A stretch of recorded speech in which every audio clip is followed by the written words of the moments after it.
Imagine this. A fully mature female bald eagle appears above Big Bear Valley. She is larger than Katie, older, more experienced, and she does not come to sit peacefully on the edge of the nest. She comes for the territory.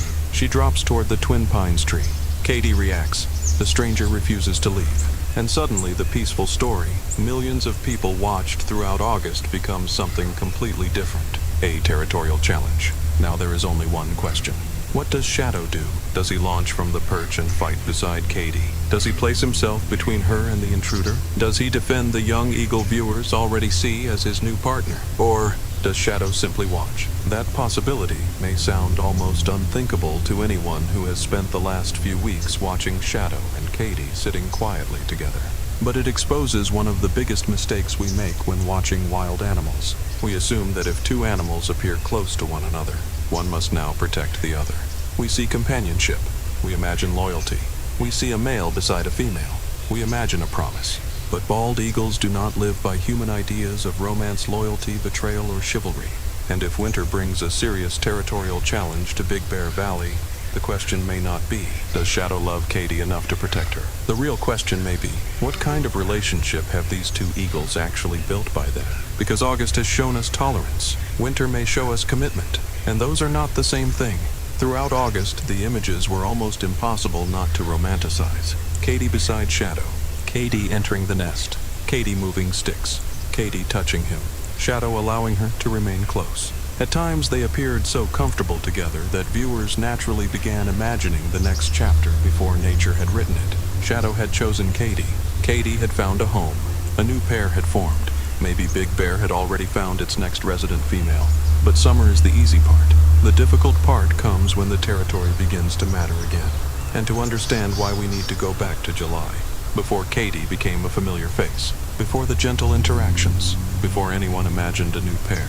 Late July showed us a very different Shadow. On July 18th, Jackie was found grounded near Big Bear Lake and was eventually taken into wildlife care. Back in the valley, Shadow remained around the territory, while other young bald eagles continued appearing in the area. On July 22nd, observers documented Shadow near a visiting subadult, and Shadow was not silent about it. Friends of Big Bear Valley noted that he appeared to have plenty to say about that eagle occupying his perch tree. Other observations from the same period showed Shadow responding defensively to visiting eagles. That gives us an important contrast. Late July, defensive Shadow. August, tolerant Shadow. So what changed? One major change happened around the same time. July 23rd marked the last confirmed sighting of Sandy and Luna in the Big Bear habitat. If the fledglings had moved on, Shadow's situation was suddenly very different. No young eagles remaining nearby that required the same level of attention. No active parenting responsibilities centered around the nest. And outside the most intense part of nesting season, adult bald eagles can show far more tolerance toward other eagles than viewers might expect. Friends of Big Bear Valley has even referred affectionately to this quieter period as Shadow's summer vacation. That matters, because it gives us another way to interpret what happened when Katie arrived. Maybe Shadow's tolerance meant something personal was beginning to develop between them. But his tolerance did not automatically prove that. The season itself may have made peaceful coexistence easier. That distinction is crucial. Shadow did not have to attack Katie. Katie did not have to leave. The two could simply remain near one another long enough for something more complicated to begin. And that may be exactly what makes this story so fascinating. Because Katie was not just another anonymous visitor. She had an identity. The lavender band on her leg traced her back to the Prado Basin in Southern California. She hatched in March 2022. That made her about 4.5 years old when she began appearing around Shadow. Young enough that questions about her future were completely legitimate. Old enough that her behavior was becoming increasingly interesting. Katie had reached an age where exploring new territories, food sources, other eagles, and potential opportunities was entirely plausible. And Big Bear Valley offered plenty to investigate. A major lake, food, established perches, a famous nest, and a resident male who during the quiet part of the season was willing to let her remain nearby. Maybe Katie arrived with no intention beyond exploration. Maybe Big Bear was simply another stop. But then she kept coming back. That is when the story changed. A one-time visitor can be dismissed as a traveler. A bird that repeatedly returns becomes much harder to ignore. Katie appeared around Shadow. She visited the nest. She remained in the Twin Pines area. She moved sticks. She stayed near him. She touched and preened him, and Shadow repeatedly tolerated her presence. None of those behaviors alone proves a permanent pair bond, but repeated association matters. The longer Katie remained, the more interesting the question became. Is she simply visiting, or is something beginning to form? That question becomes even more important because Big Bear Valley will not remain as peaceful as it looked in August. Winter changes the equation. The San Bernardino Mountains can attract additional bald eagles during the colder part of the year. Food, open water, established territories, and favorable habitat make the region valuable, and valuable habitat creates competition. That does not mean a dramatic battle is guaranteed. It does not mean some enormous rival female is destined to appear above the nest. Nature does not work from a script, but another mature eagle could enter the territory. And if that happens, we may finally learn something that peaceful summer afternoons could never tell us. How do Shadow and KD behave when there is pressure? Because sitting together is easy when nothing is being contested. Remaining together when another eagle wants the same space is different. That is why the real question is not, will Shadow become KD's knight? The question is, will Shadow and KD begin behaving like a functional territorial pair? Those are very different ideas, and there are three very different possibilities worth watching. The first possibility is the one KD's supporters will hope to see. Joint response. Imagine a mature eagle entering the valley.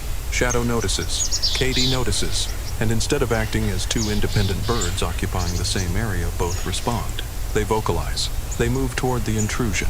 They remain coordinated around the territory. Maybe one bird leads the response. Maybe both participate. The exact choreography is impossible to predict. But if Shadow and KD begin repeatedly responding to territorial pressure as a unit, that would tell us something August never could.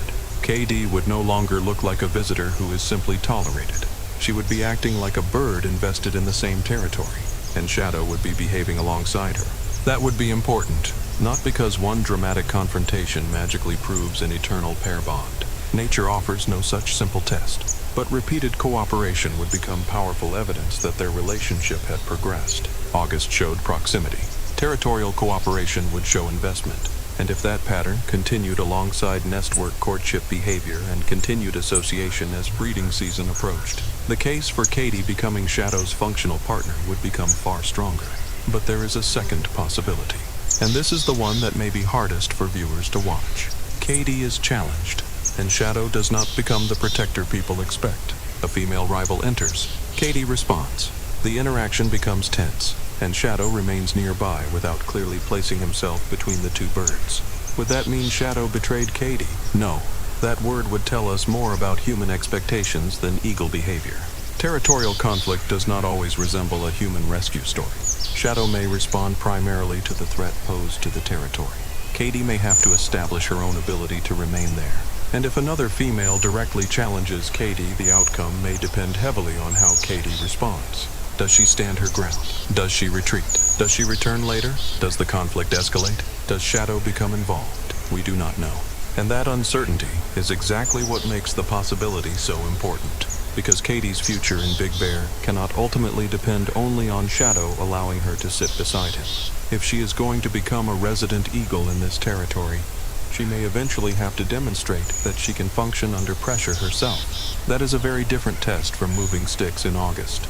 There is no warm afternoon, no quiet nest bowl, no peaceful perch. Only another eagle that may want the same thing she wants. Space, food, territory, opportunity. And that brings us to the third possibility. There may be no dramatic battle at all. KD may simply leave. This is perhaps the least cinematic possibility, but biologically it may be one of the most important. KD is still a relatively young eagle.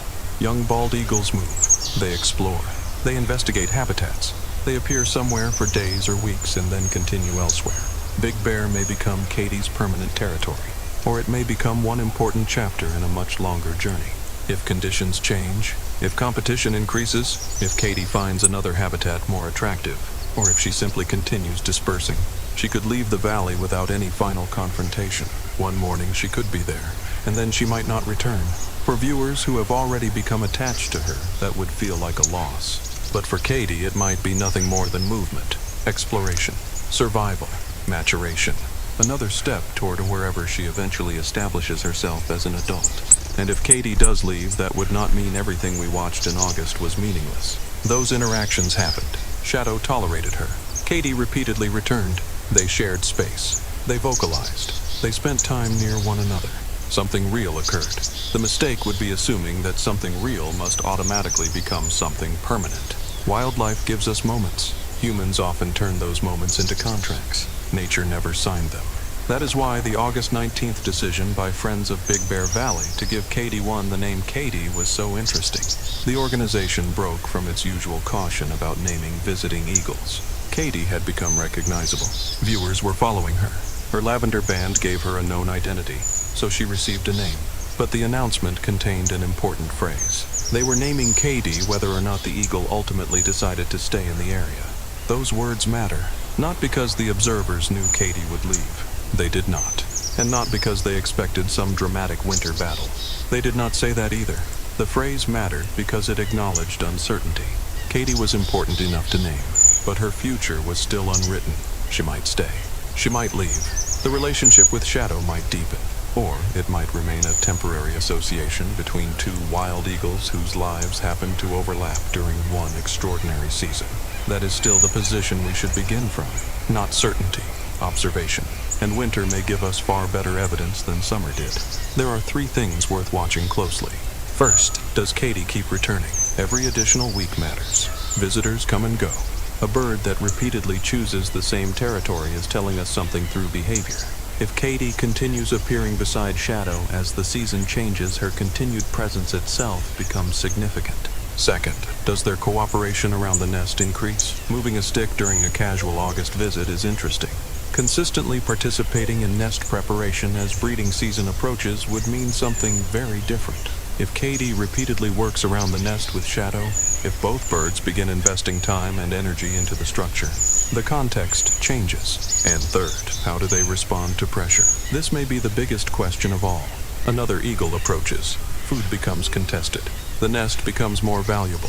Territorial behavior intensifies. What happens then? Does Katie stay close? Does she retreat? Does Shadow respond with her? Do they remain associated after conflict?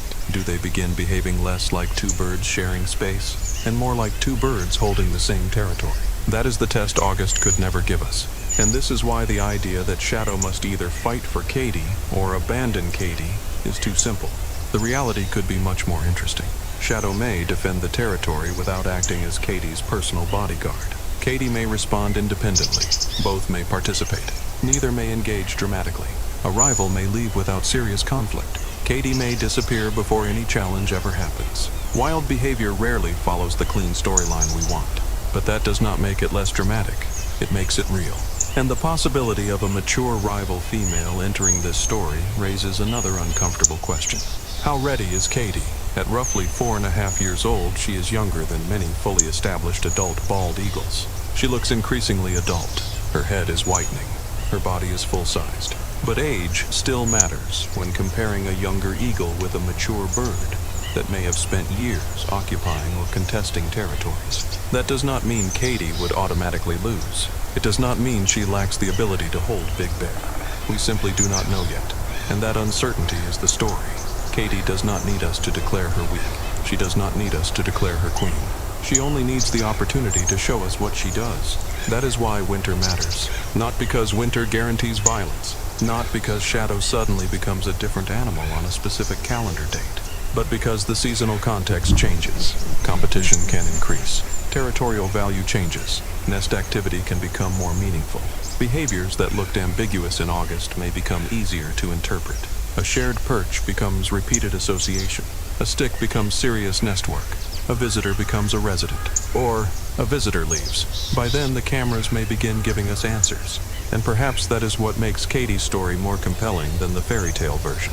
The fairy tale already has an ending. Shadow chooses Katie. Shadow protects Katie. Katie becomes the queen. Eggs arrive. Everyone lives happily ever after. Nature is under no obligation to follow that script. Katie may stay. Katie may leave. She may face a rival. She may never face one at all. Shadow may respond alongside her.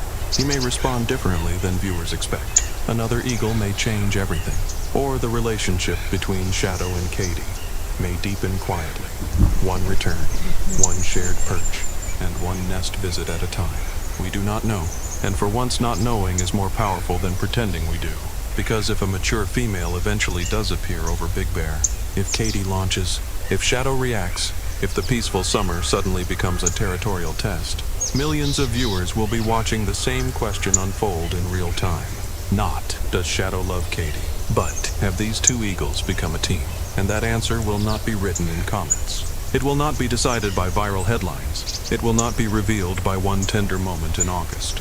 The eagles themselves will show us, through where they choose to stay, through what they choose to defend, through how they respond when another bird wants the same sky. If KD remains in Big Bear, if she continues returning to Shadow, if she invests in the nest, if she stands her ground when pressure arrives, then we will have something far more meaningful than a romantic interpretation of a summer afternoon. We will have behavior, evidence, a pattern, and perhaps the beginning of a true resident partnership. But if KD leaves, that will not make her story a failure. A young wild eagle does not owe Big Bear a permanent ending.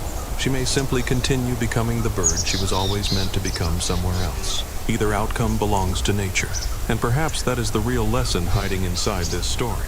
The Big Bear nest does not belong to our expectations. Shadow does not belong to our idea of a romantic hero. KD does not belong to the role of a queen we have already written for her. They belong to the valley, to the seasons, to the choices wild animals make when nobody can tell them what the story is supposed to be. August showed us that KD could share Shadow's space. The months ahead may show us whether she can share his territory. And if a rival finally appears above the Twin Pines tree, do not look for a knight. Do not look for a queen. Watch the eagles. Because the true mark of a resident bird in Big Bear is not how peacefully it can sit beneath a warm August sky. The true mark is whether it can hold that sky when the storm arrives.